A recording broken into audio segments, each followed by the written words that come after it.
Ертеде әлем ғажайыпқа толы еді. Ол әлем қатерлі. Онда сиқыр болады. Бірақ сиқырды үйрену оңай болған жоқ. Сондықтан әлем өмір сүрудің оңай жолын тапты. Әйтсе де, мен сиқырдың құдіретіне сенем. Жақындарымыздың естеліктері ұмытылмайды.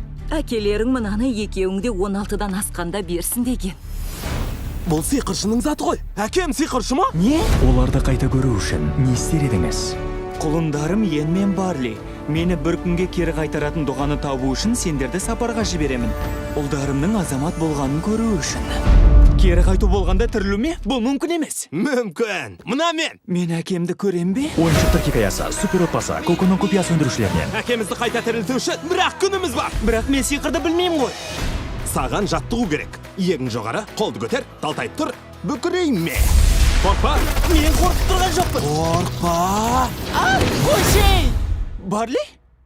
О жоқ. Сиқырға сен. Ертеде әлем ғажайыпқа толы еді. Неткен сүйкімді? Не дедің? О, жоқ. Өлдім дейме. Алға! Өзіңе сен.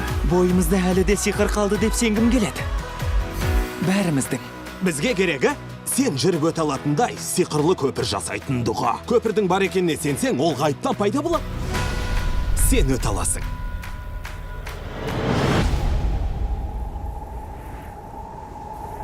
Дисней мен Pixar ұсынады. Алға. 5 наурыздан бастап кинода.